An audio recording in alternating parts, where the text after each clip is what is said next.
Have you ever considered what an economy really is?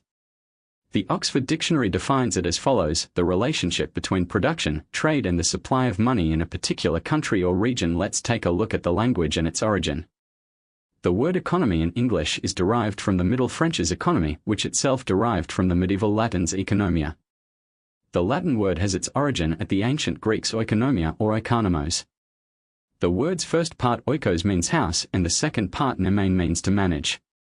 The economy is for the living, which, ironically, includes a portion of the dead, those who wander the earth too heavy to lift up, and other things outside the perception of our senses but as real as rain.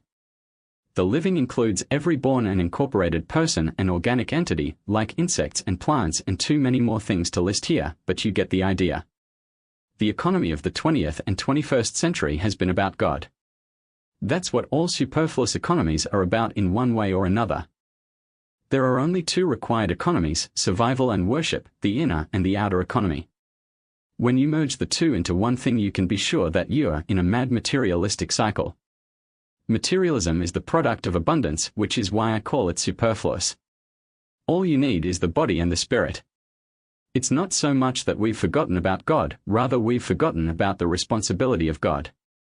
We've never been more godlike in our pursuit of understanding and deconstruction of the universe.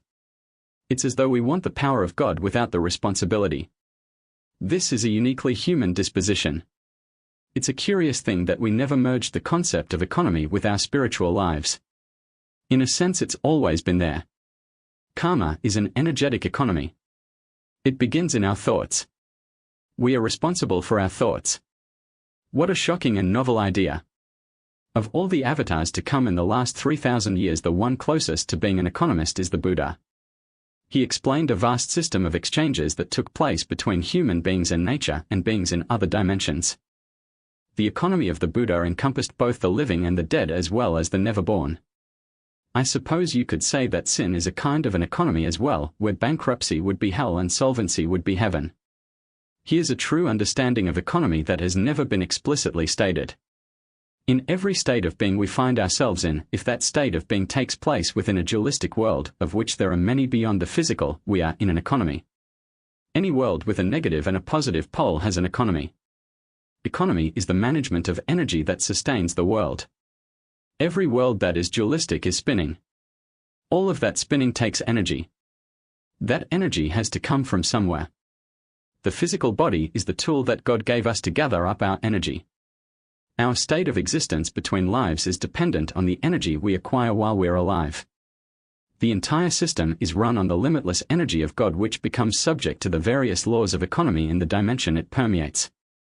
The moment that the God energy comes into a dualistic world, it's allocated to something. If the allocation and the utility of the energy do not match up, degradation occurs. The basics of economy for a natural human being are food, water, and shelter. After that, we start considering the economy of the sensual body, sometimes called the astral body, which is related to our desire to procreate. Procreation is an economy in which we pay back the debt of being born.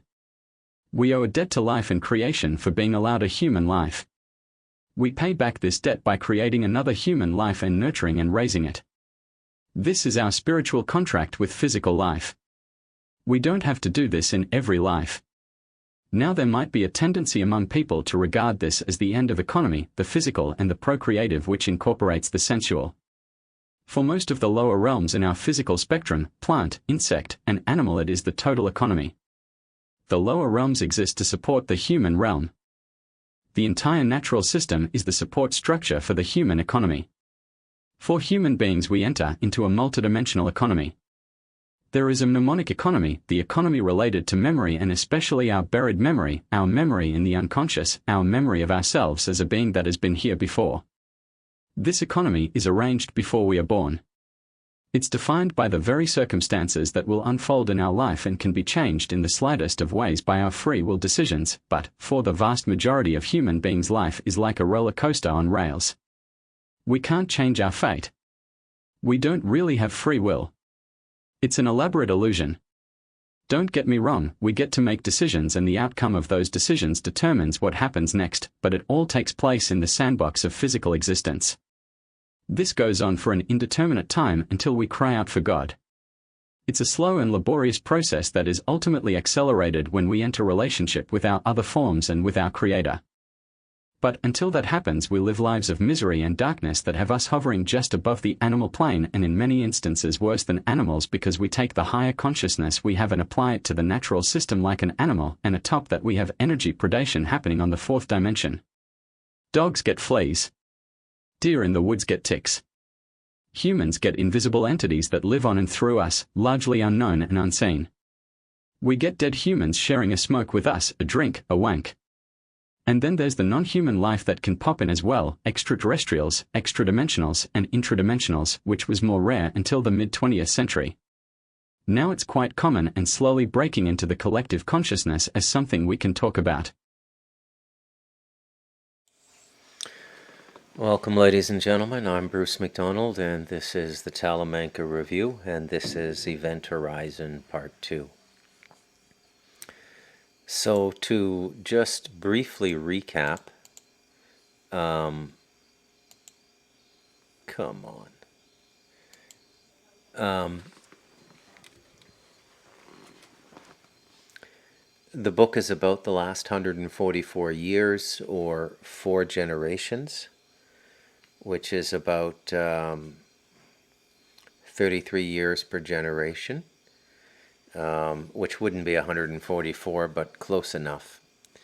And it is a remarkable turn of events that has happened in the human race in the last 144 years, from 1880. And it's the thesis of the book that the entire technological unfoldment has been structured and guided. And structured and guided by extremely negative forces. One might use the word satanic if you come from an Abrahamic background. I would be just as comfortable with anti-human, which accounts for the extraterrestrial presence. And it is very much an anti-human presence. And this is the guiding force that has brought us to this point in time. And Event Horizon is where I sum up everything that's happened. So there are 2 main forces on the planet today that are involved in the depopulation and restructuring of society. Number 1 is the Zionists, who are visible and have public reputation, meaning there's knowledge of them in the public as an operative force in the world. In fact, they've never been more in the spotlight now since October 7th, and more specifically because of their response to October 7th. I have not been shy about giving my opinion, which is that October 7th was perpetrated by the Mossad and the IDF with Hamas agents who are cooperating agents, or at the very least controlled and managed psychologically, which is very easy to do for people that are smart, very clever people, the Zionists, very, very clever people, and comprehending what I would call a meta-psychology, which is not really given to the human race through psychiatry or psychology.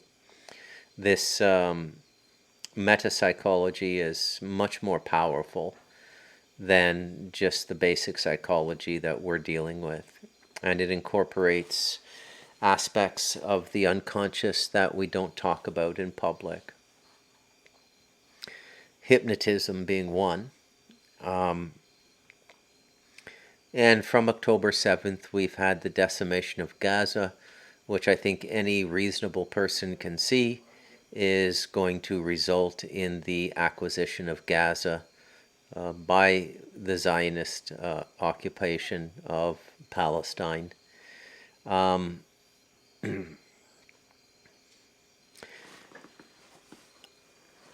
This makes me think a little bit about part of the black box ideology that has been entrained upon the human race. And that is the idea of progress, whether it's material progress, which is generally the province of the right, the conservatives, or social progress, which is generally the province of the left. But the idea of progress permeates both the right and the left, what we habitually call, in modern colloquial language, conservative and liberal. And I'm not as sold on the idea that progress is all that. I'm not against it per se, but I think it has to be balanced. And I think we run into problems when the manifest development of the human race exceeds the inner development of the human race. It's a kind of enslavement, if you will, because you end up living in a society that you don't understand. And if you don't understand it, you can't meaningfully participate in it, which is a kind of an enslavement. Most people don't understand engineering. Most people don't understand architecture. Most people don't understand urban planning. Most people don't understand computer science. And most people don't understand government. And chief among them all, and the most important, is economics. And most people don't understand economics. If they did, we would not get progressive governments that run up huge deficits. Okay? Which again becomes another form of enslavement. So the manifest reality should not exceed the internal reality. They have to stay in harmony. They have to stay in balance, for lack of a better way to say it. They should stay in an equilibrium, internal development and external development. And right now we have a profound imbalance between external development and internal development. And this, of course, has been done deliberately. Now, the black box ideology of progress is uniform. There are only a handful of people speaking against it, I being one of them. But it is, as I just said, uniform to the left and the right, to the conservative and the liberal. There's just two different forms of progressivism. You have to ask the question, where are we progressing to? What is the end game? What are the goals? Do we know where we're going, and do we know what we're doing?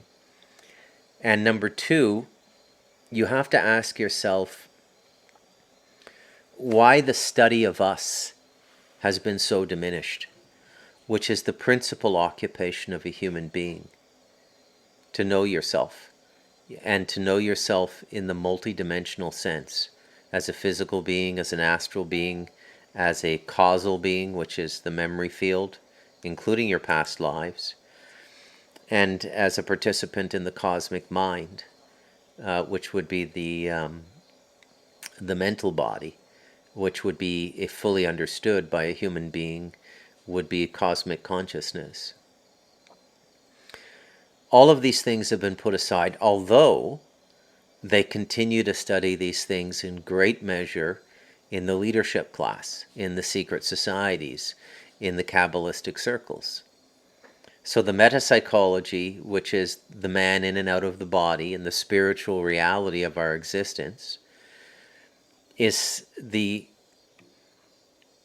dominant science, and it is a science, of the ruling class. Religion, mind control, understanding our internal selves better than we understand our eternal selves, is what gives them the ability to reason. Not reason per se, but what gives them the ability to fool us, to trick us, to habitually deceive us.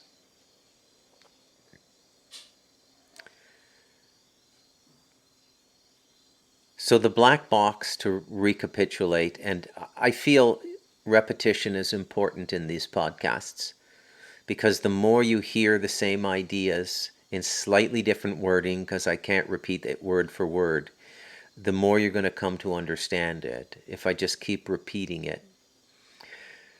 So the black box is the central idea in the Abrahamic religions, and it's the black box on the forehead that the Orthodox wear while praying at the Wailing Wall, the western wall of the old temple, which, by the way, is idolatry. I don't know why the Jews give themselves a pass on that. It's idolatry. The utilization of the adornment of priestcraft, the black box, the yarmulke, the leather strap on the wrist, those are all forms of idolatry from my perspective.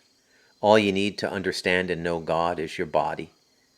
And you need to be of sound mind, free of intoxicants, and you need to be willing to explore your inner life. That's all you need. Everything beyond that is idolatry, as far as I'm concerned. So it's very interesting that the Jews don't even pass their own idolatry test. And this, by the way, is the reason they want to suppress all other religions, because they believe that the idolatry offends their God,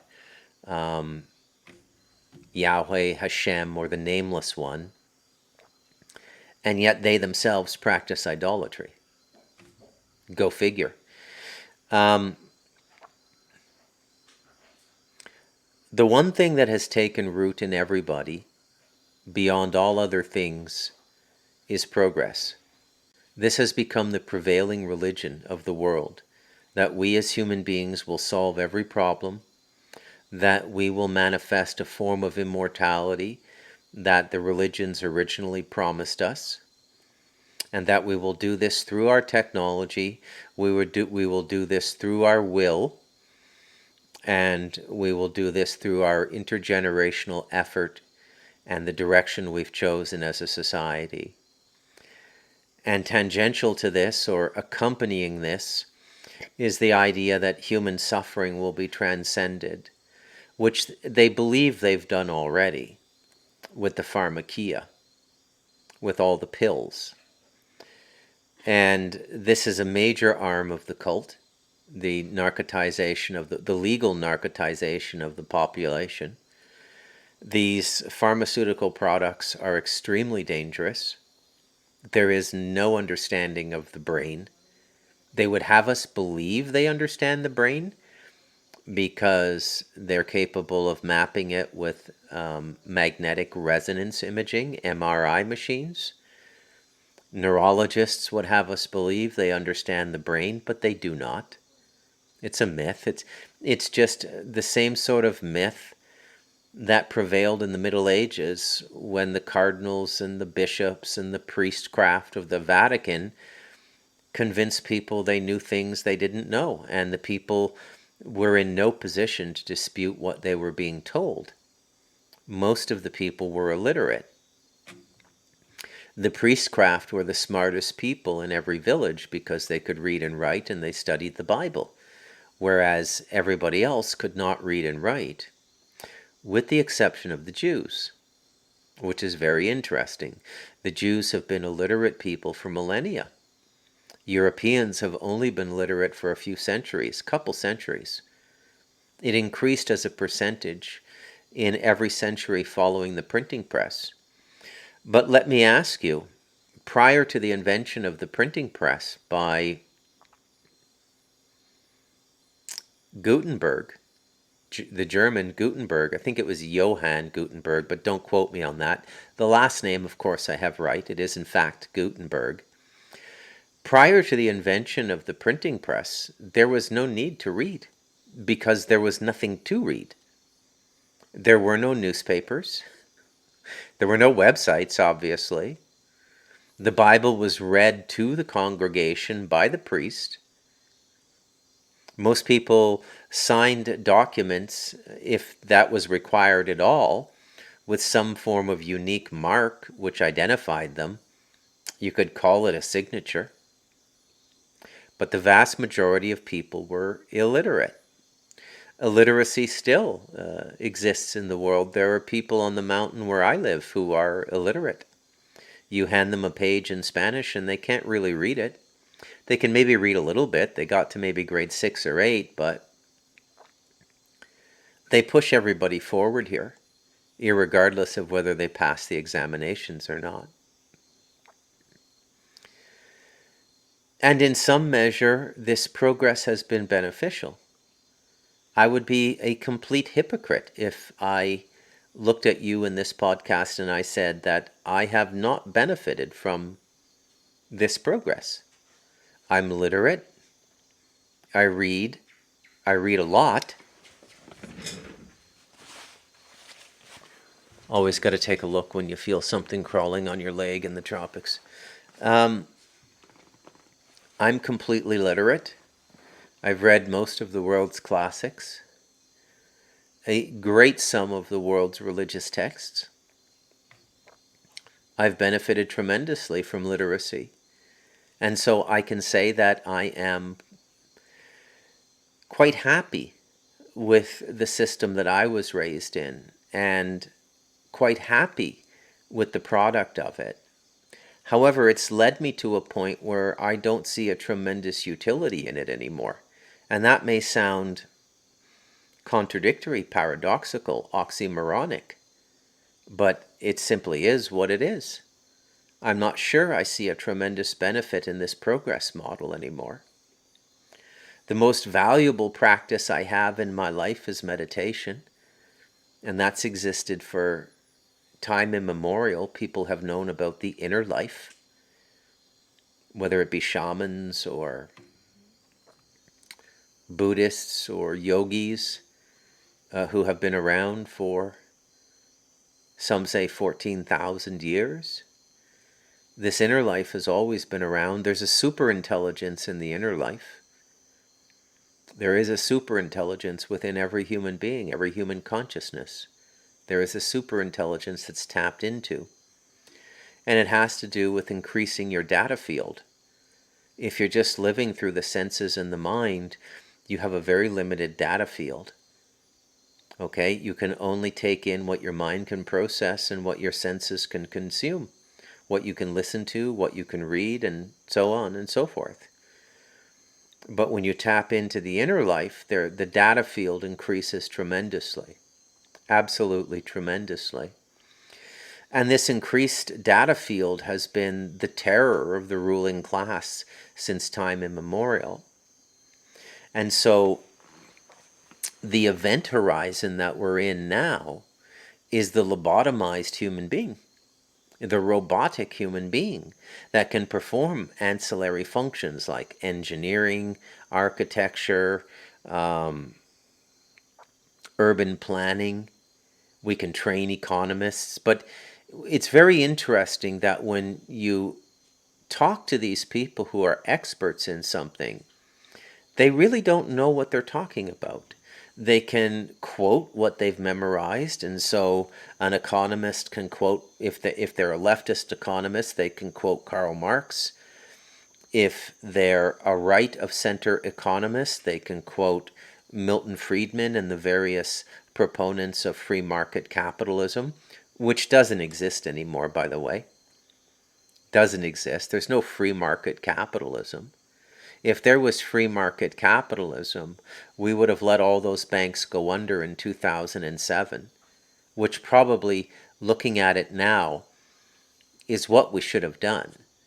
But it's a hypothetical question which assumes that the parties involved in restoring our balance after 2007 did not have a larger destructive agenda, which is the event horizon. The event horizon is not any great accomplishment or feat or unification of all the disparate data in our society. UFOs, the Third Temple of Solomon, all of these things which are saturating the human experience now at a media level, at a participatory level. Not as many people as you might imagine are experiencing extraterrestrials. Okay? They're not contacting the world en masse. It's a very, very, very, very small percentage, a fraction of 1%, a minuscule fraction of 1% of the human population that is having conscious interactions with extraterrestrials. A lot of people I know have it. I have it.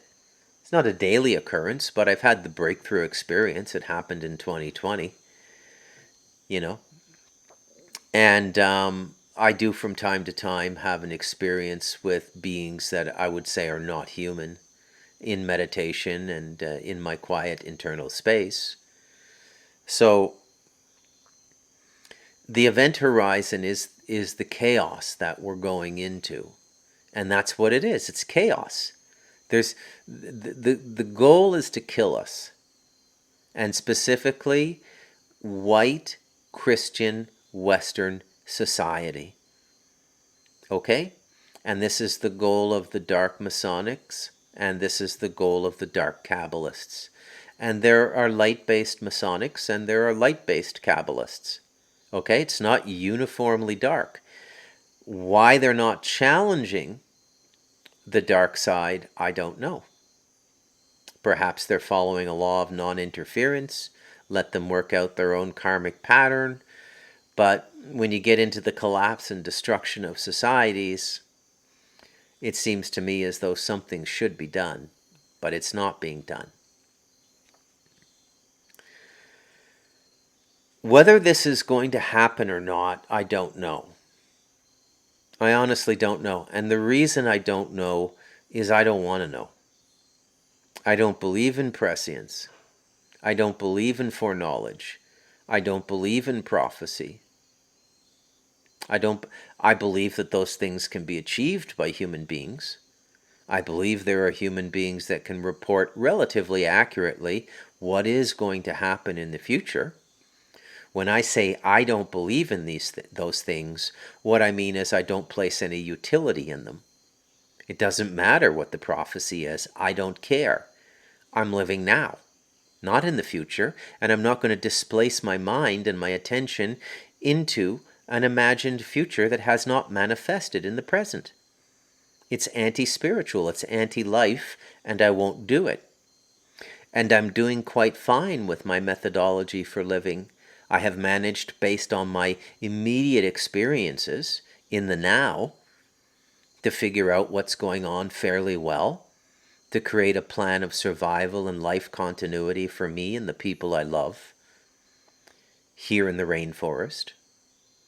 The future gazers, the astrologers, the prophetic people, they're all still sitting in New York or London or Toronto. Why haven't they left? What is the point of knowing the future if you're not going to do anything about it? What is the point?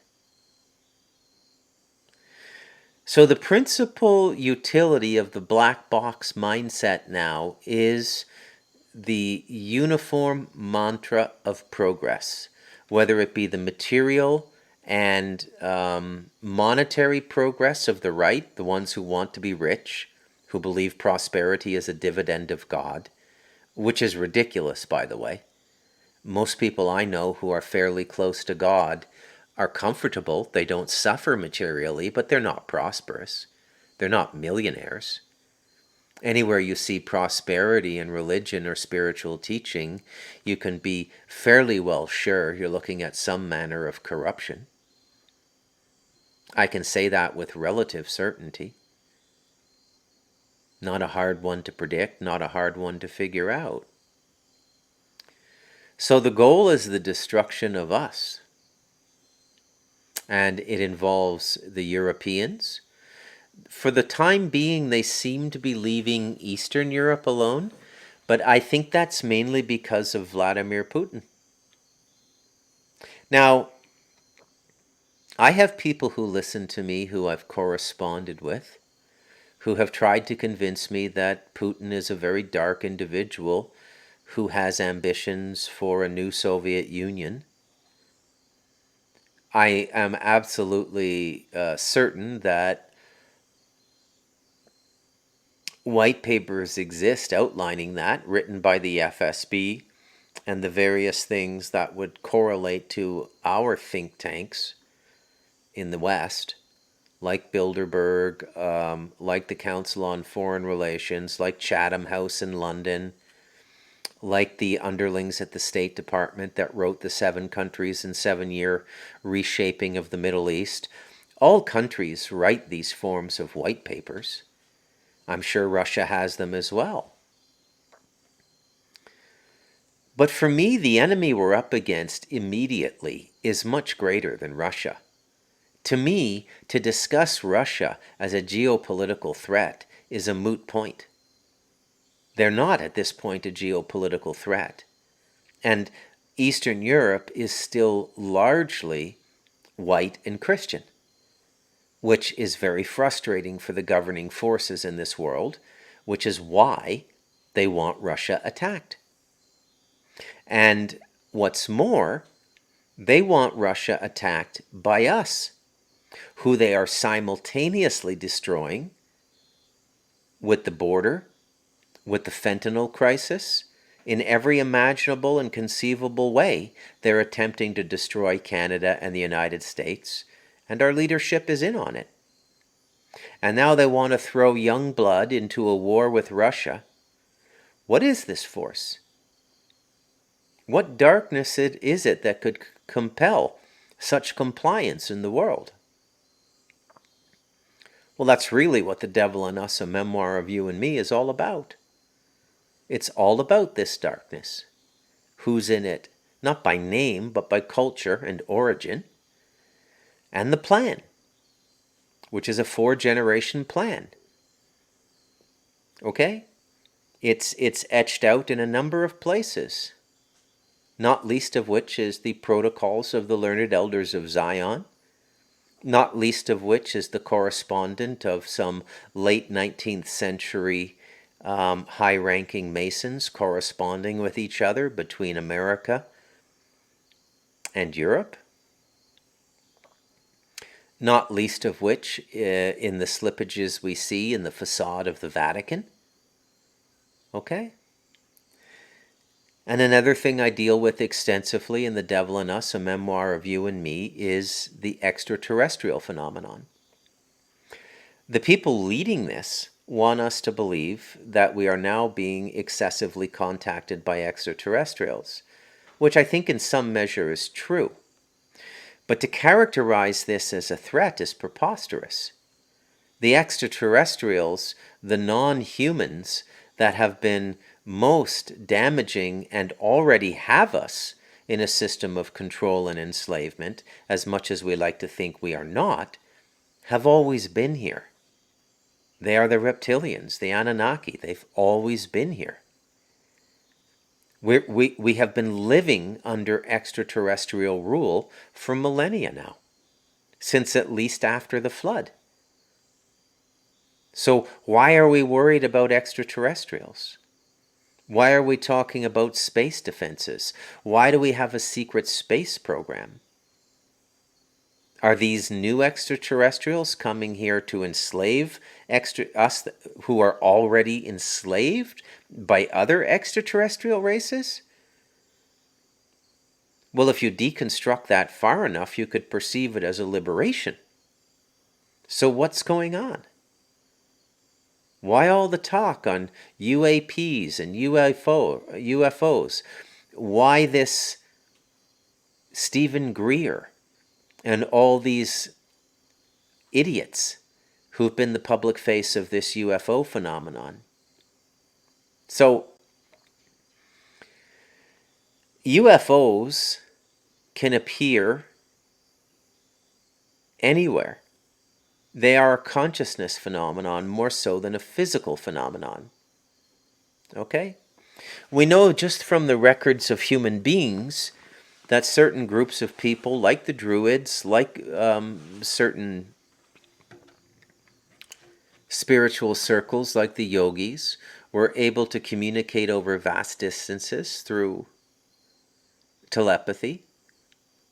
If we can do that just over hundreds and thousands of kilometers on the Earth, who's to say we can't do that same thing, communicate with other beings across light years.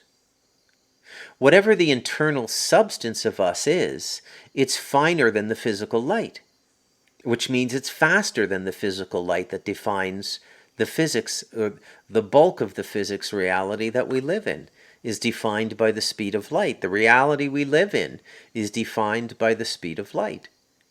And yet we have aspects of our own consciousness which are finer than this visible light. It's another form of light, an internal light, which is infinitely faster than even the physical light. So we can be anywhere at any time. Now, if we can do it as a relatively primitive species that has been beset by oppressive forces in every century for the last 6 millennia, what makes you doubt that other races out there have not perfected this? And perhaps are just not appearing as often as we would like them to appear out of respect for our physical and psychic space. Because the vast majority of what we would call extraterrestrials live by the laws of light and harmony, not by the laws of darkness and control.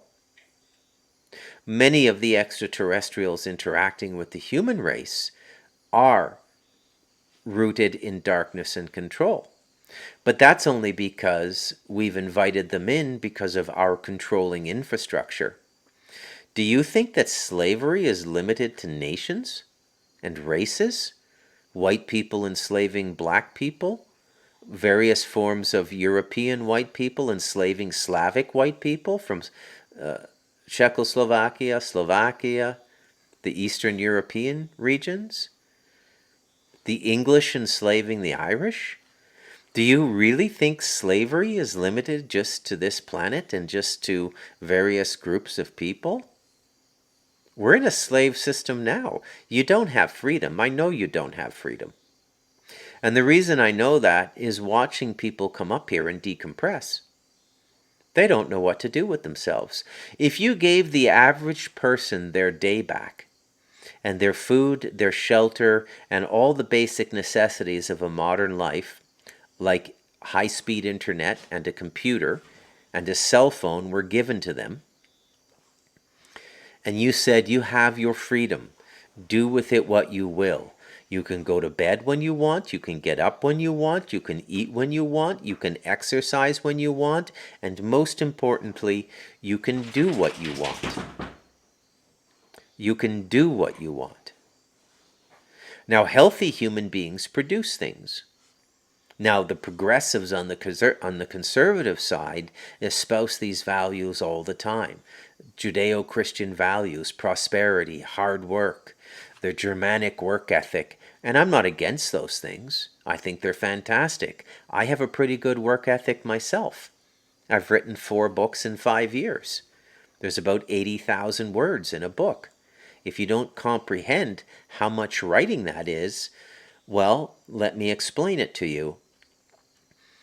If you went to college and got a master's degree in any form of discipline, one of my books is about twice as much writing as all the writing you did in all the essays and papers you submitted in your entire academic career, undergraduate and graduate.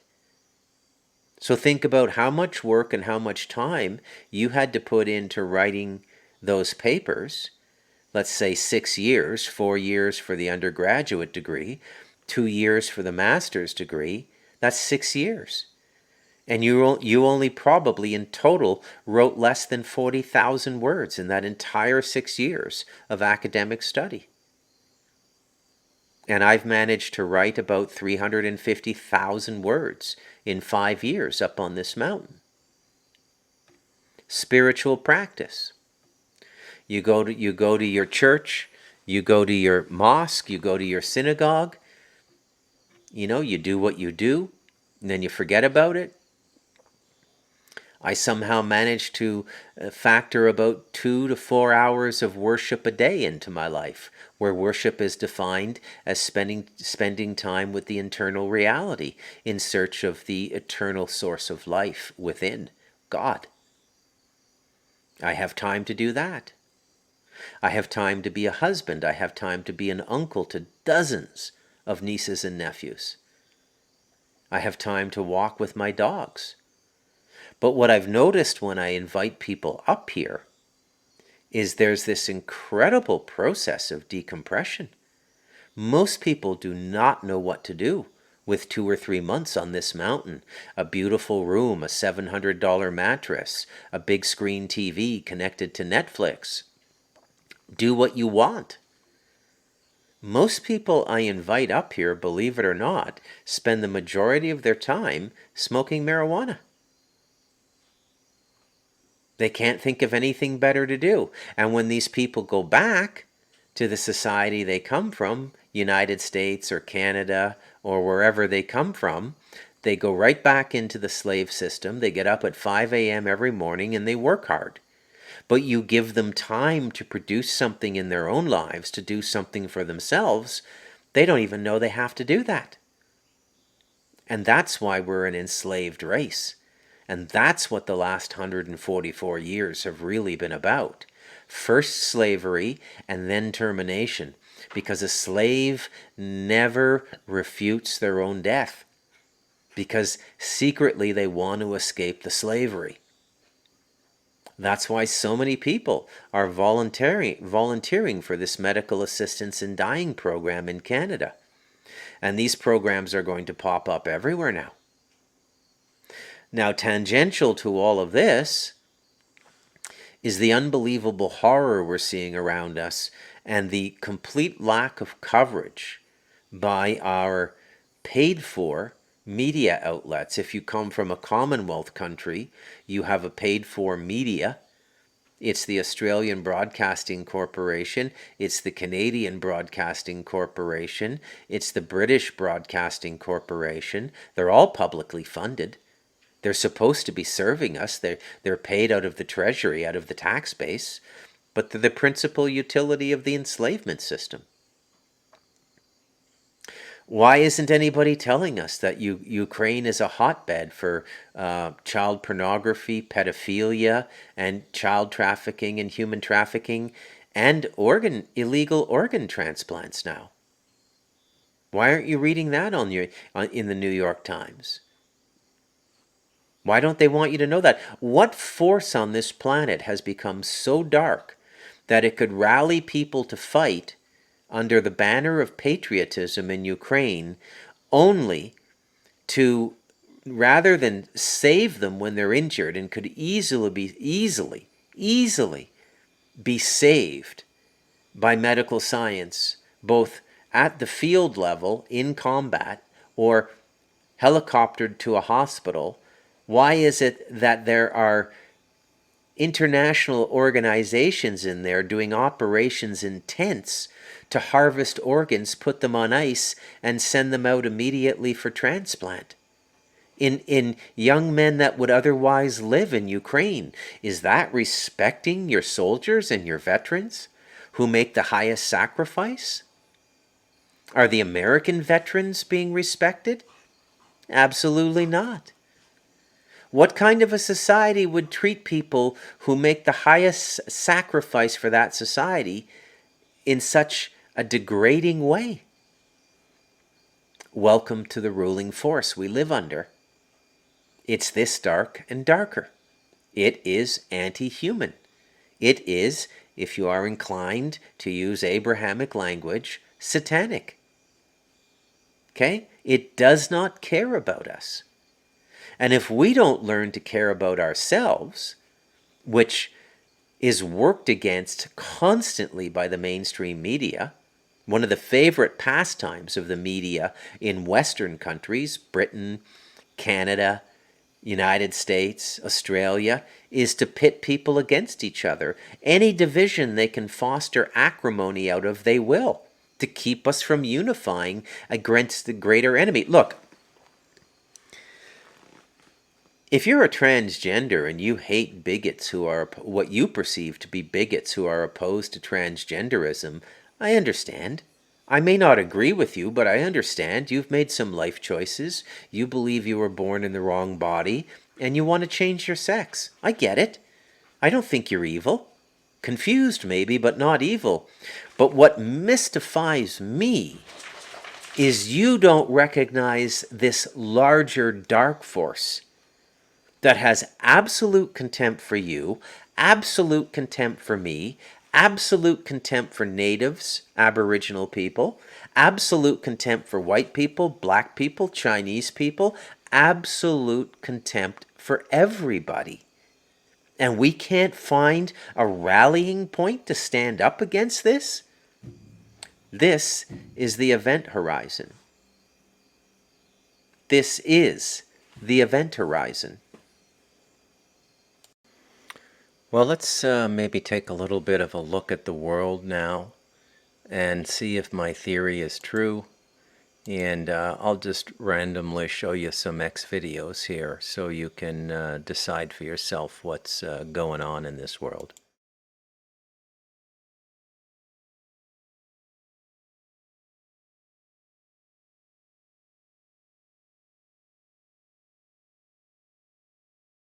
Boys had to be rescued by the police as bottles and eggs rained down on them.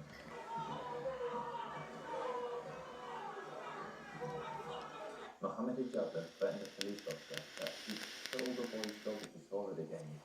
However, when those Zionists came in with their dogs, that was an act of provocation. So what we're saying now, and I'm making it very clear so everyone understands, if those dogs come close to us again, we will see it as an act of aggression, and we will kill those dogs, we'll put them down. Ijab and Dawa then led the crowd to Speaker's Corner, and as the mob marched through London streets, screaming, "We'll find some Jews, we want their blood," the police did nothing. Let that sink in. They're calling for our literal blood, and the police are just strolling alongside them. We'll find some Jews there! You want the Zionists, you want the blood!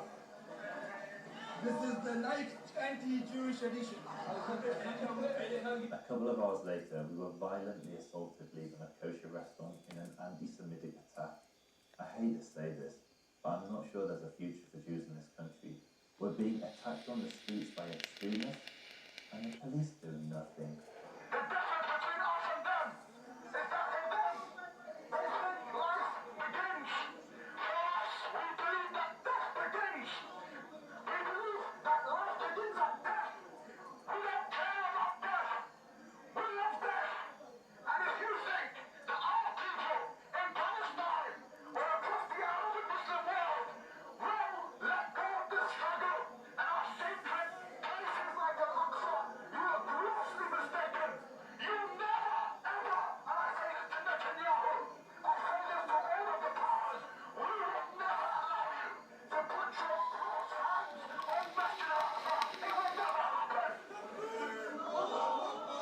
After a pro-Palestinian convoy drove through a Jewish neighbourhood threatening to rape Jewish women and children, this odious pair drove to that same neighbourhood, Golders Green, broadcasting inflammatory messages on the side of a lorry. Well, there you go. I mean, I don't know what to say. I mean, you can't make this stuff up. I dare you to even try. By the way, that is in the 140-year plan. That is in the Protocols of the Learned Elders of Zion. That is in the Masonic correspondence from the late 1900s, which is alleged to be a conspiracy theory, but it all seems to be happening. And I don't know what could possibly stop it. So this is the event horizon. The event horizon is pure chaos. And it's chaos for the sake of chaos. You know, and when you look at the position of the Muslims, I mean, honestly, can you really blame them? I mean, and I'm not trying to, you know, incite any kind of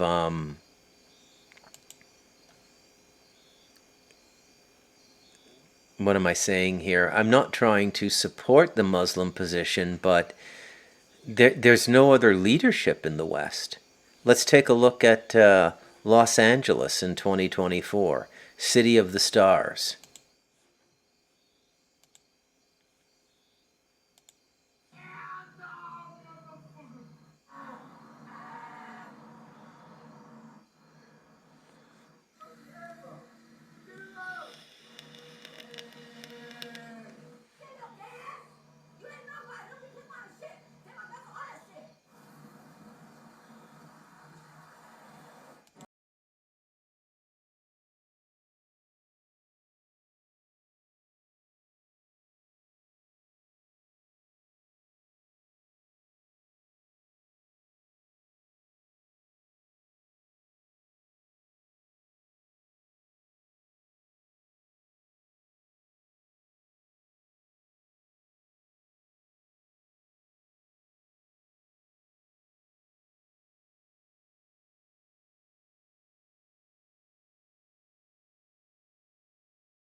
How could you even live there?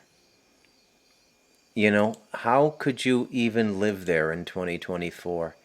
What kind of a place is that? Why are so many people going crazy? You know, and why have we allowed this to happen in the West? So you can't blame what's happening to these people on the street on immigrants. It's got nothing to do with immigration. But this is, make no mistake about it, this is spiritual warfare.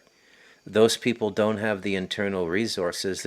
They're casualties of the disparity between external progress and internal atrophy. Okay? They're casualties.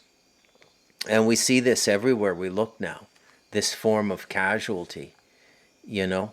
It's just extremely disturbing. And, yeah.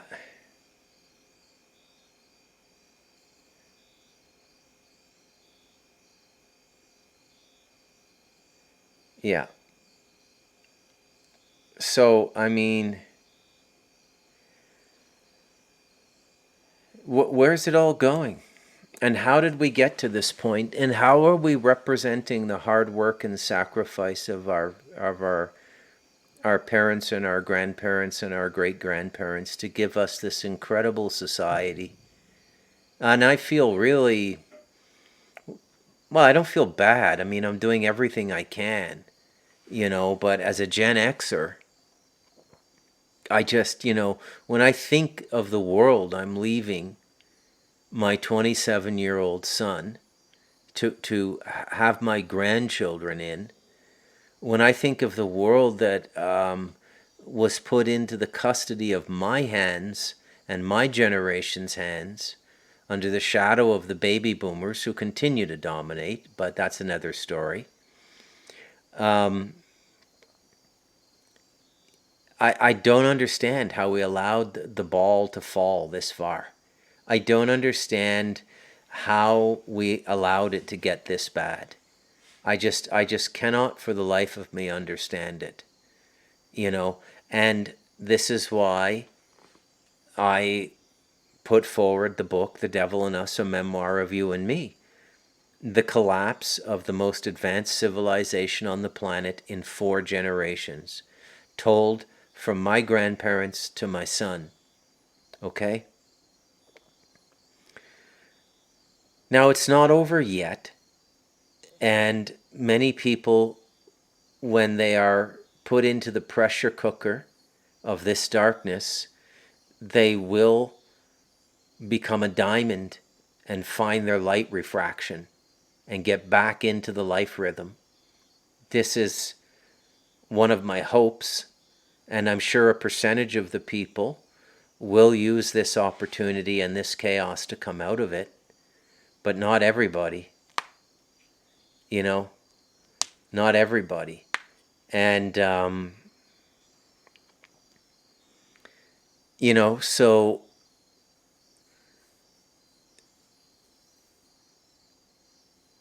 the West is collapsing. And if this trend continues, it seems inevitable to me that the world will be led from Jerusalem, because there will be no capable leadership in Washington, Rome, or London.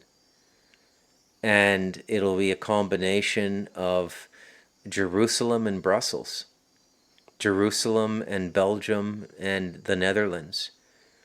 And this would represent the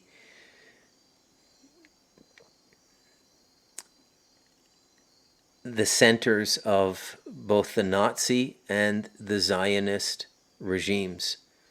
Okay? So the Nazis would be Netherlands and Belgium, and the Zionists would be Jerusalem. Okay? Now, when they're done their depopulation, they may go to war with each other. I think there's a truce on right now. It's been on for some time. But this explains and fulfills the theory of the book, The Devil in Us, a memoir of you and me. Number 1, what is the devil? Number 2, when did the plan begin? Our last free breath. Number 3, when do you see the plan in its full form? Well, you see it very clearly beginning in 1947. when we start to slip into a police state, when we create the CIA, which has done nothing good for Americans, by the way. And do not be fooled by this idiot making the rounds now as a publicist for the CIA, alleging to be retired from the CIA, but I don't think you can retire from the CIA. And this is that guy I'm talking about, Andrew Bustamante or something like that. You've probably seen him. It's all just a shit show now, folks. It's all gone to hell. Okay? And this has all been done deliberately. And if you don't wake up and, first of all, commit to yourself, don't run out and try and change the world. The whole point of the devil in us is that the first place you begin your change is yourself. You begin to spend time with yourself, become a sovereign, re-spiritualize yourself. It could be by going back to your religion, even if it's a religion that, let's be honest, I shit on in my podcasts. Just because at an institutional level it's shit doesn't mean it can't work for you as an individual. If you're a Jew, live by the Torah, okay? Live by the mitzvahs, do good, do your prayers. If you're a Christian or even a Catholic, live by the Gospels, do good, do your prayers, re-spiritualize yourself. If you get more curious and you want to understand the metaphysics and all of this sort of stuff, you might find yourself in meditation, which I personally think, and it's a chauvinism on my part perhaps, but I personally think it's the most effective form of spiritual practice on the planet, meditation. But this is where the fight begins. It begins in re-spiritualizing ourselves. There's no other way to do it. This is what they've taken away from us. This is what the black box of rationality, the intimidation of facts and science has been about. So we don't champion God. So you look like an idiot when you talk about God. Okay? Where, by the way, God is a metaphor for comprehending the life force in its eternal state. Okay? And it's not something to be laughed at. It's the most important thing in a human life. Connecting with the divine is the only reason the human race was created. Not to build bridges, not to build software, not to develop heart transplants and organ transplants, and certainly not to traffic children and bring slavery back on a scale we've never seen in the world before. This is not the purpose of a human life. This is the purpose of the forces that want to degrade and dehumanize, control, and ultimately destroy us when they're done torturing us and amusing themselves with us. And if there's one thing that I hope I've been able to convey in The Devil in Us, A Memoir of You and Me, it's the level of contempt that these people have for us. It's a contempt most people can't imagine. You know, if you get into a feud, like in Latin America, feuds are big. Somebody's child gets killed as a young adult, 18 or 22. Maybe they get into the drug trade and they get killed. Okay? And then the family of the deceased boy, they want vengeance on the family of the boy who killed him. Why? Like, you know, when you go into that life, like, all the rules are off. But the reason I bring that up is it's a normal human form of hatred and contempt rooted in vengeance. They took something away from you, now you're going to take something away from them. What we're dealing with here is several orders of magnitude beyond that. It's so dark, it's outside the frequency range of most people. I find a lot of times when I tell people about this, they phase out. Or if they stay in phase with me and they hear, then the paranormal stuff happens and that spooks them. Okay? Because the entities were always around them, but the vibration created in the conversation with me or in the books exorcises or externalizes or objectifies the entity.